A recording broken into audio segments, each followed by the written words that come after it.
In the vast and wondrous expanse of our planet's oceans, there are creatures so strange and so marvelous they almost defy belief.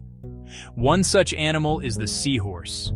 It may not look like it, with its horse-like head and prehensile tail, but the seahorse is indeed a fish. It belongs to a family of fishes known as Syngnathidae, which also includes the pipefishes and sea dragons. These delicate creatures drift through seagrass meadows and coral reefs with a gentle grace. But what makes them truly extraordinary, what sets them apart in the entire animal kingdom, is a remarkable reversal of roles. In the world of the seahorse, it is not the female who carries the young. It is the male who becomes pregnant. This fact alone is enough to make one pause and reconsider everything we thought we knew about parenthood in the natural world. How is such a thing possible? The process is a masterpiece of evolutionary design, a beautiful and complex ballet perfected over millions of years. For the male seahorse, pregnancy is not a passive role. It is an all-encompassing commitment. The transfer of eggs from the female to the male is the pivotal moment in the seahorse's reproductive journey, the culmination of their elaborate courtship dance. When the time is right, the two seahorses will rise together in the water column snout to snout in a delicate vertical embrace. The female then positions a special organ, called an ovipositor, directly into the opening of the male's brood pouch. With remarkable precision, she deposits her unfertilized eggs inside him. This transfer is swift, often lasting only a few seconds, but it is the result of days of careful synchronization and bonding between the devoted pair. Once the eggs are safely inside the male's pouch, his role as the sole caregiver begins immediately.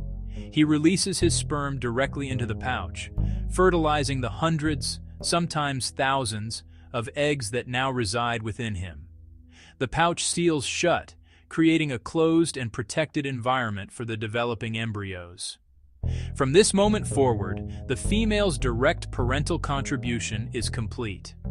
He is now, in every biological sense of the word, pregnant. The male seahorse's brood pouch is far more than just a simple container. It is a highly sophisticated and dynamic nursery.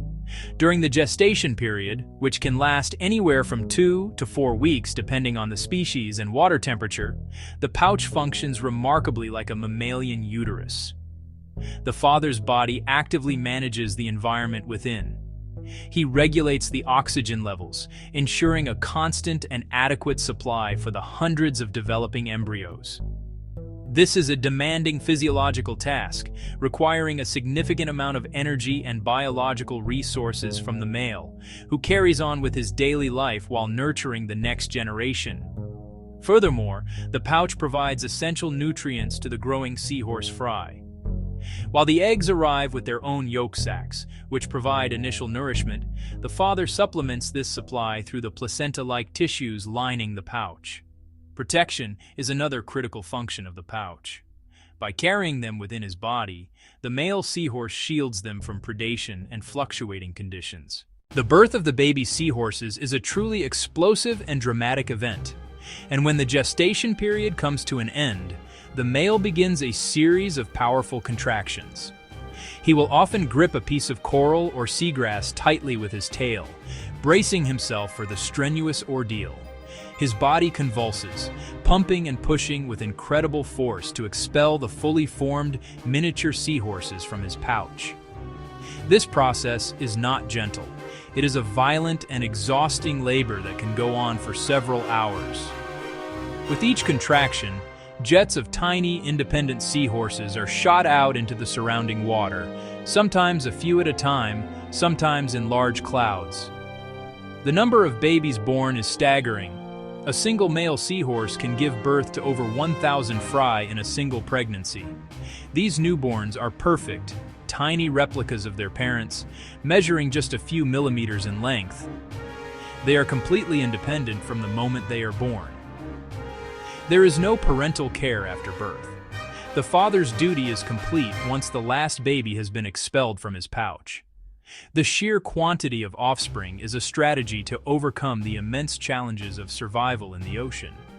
Of the 1,000 or more babies born, only a tiny fraction, perhaps only 1 or 2, will survive to maturity. The question of why this unusual reproductive strategy evolved is a fascinating one.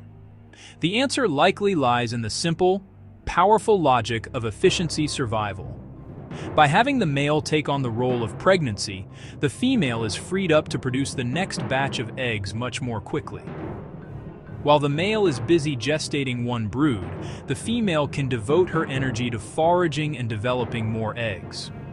This division of labor allows the bonded pair to produce more offspring in a shorter amount of time than if the female had to both produce the eggs and carry them herself. It is a reproductive assembly line, maximizing the couple's overall output. Scientists believe the brood pouch did not appear overnight. It likely developed gradually over millions of years.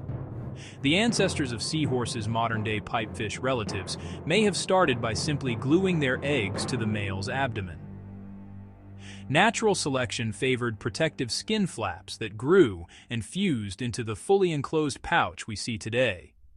The male becomes a mobile, living nest, able to move, hide, and forage while his cargo develops. Despite their brilliant reproductive strategy, seahorses face an uncertain future.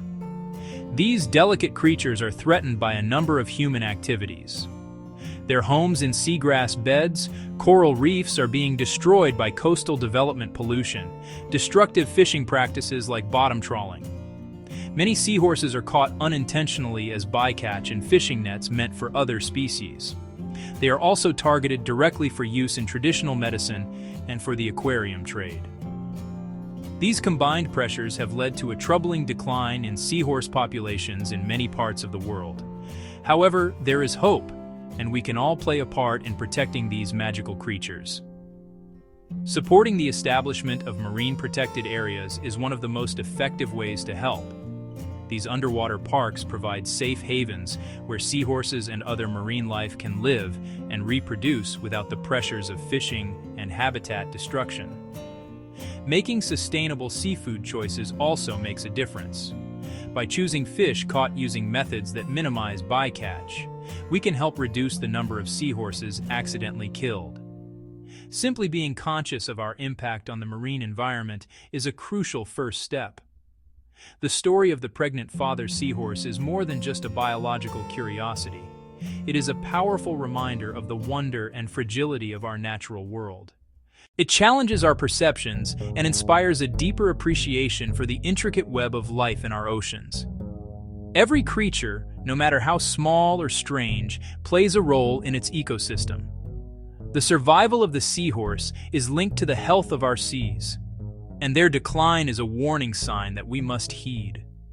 By learning about them and the threats they face, we empower ourselves to become better stewards of the planet.